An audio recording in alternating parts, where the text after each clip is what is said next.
ఈ క్యారెక్టర్ మీ గురించే రాసుకున్నారు.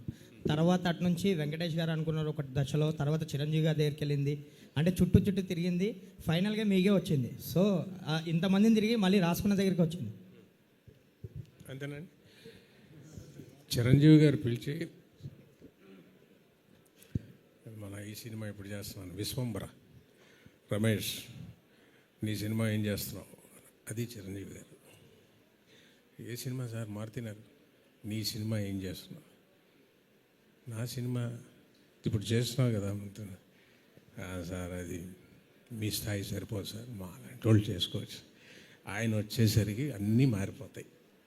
నా మీద ఆయన రాసుకున్న కామెడీకి చిరంజీవి గారు హిమాలయ పర్వతం అండి, ఎవరెస్ట్ కదా, అన్ని స్కేల్స్ మారిపోతాయి. అది అనుకోకుండా చెప్పడం జరిగింది. కొన్ని కారణాల వల్ల ప్రసన్న గారు చెప్పారు, ఆయన పగలబడి నవ్వారట, చాలా నచ్చింది.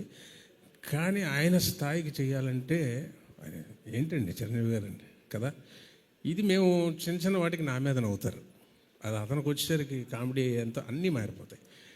సో అందుకు నా దగ్గరికే వచ్చింది.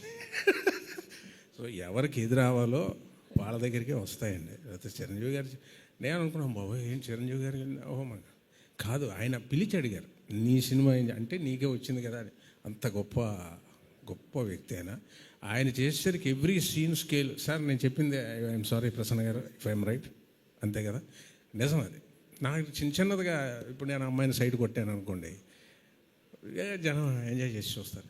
చిరంజీవి గారు అమ్మాయిని ఆయన ఏమి చేయాలంటే, ఆయనకి ఒక సీన్ క్రియేట్ చేయాలంటే చాలా పెద్ద విషయం. ఆయన చిన్న పిల్లల్లో నవ్వుకొని చాలా ఆనందపడ్డారు, చేయాలని ఆయన మనస్ఫూర్తిగా అనుకున్నారు. సో కొన్ని కారణాల వల్ల నాకు వచ్చింది, అంతా శుభంగా జరిగింది. ఓకేనా సార్?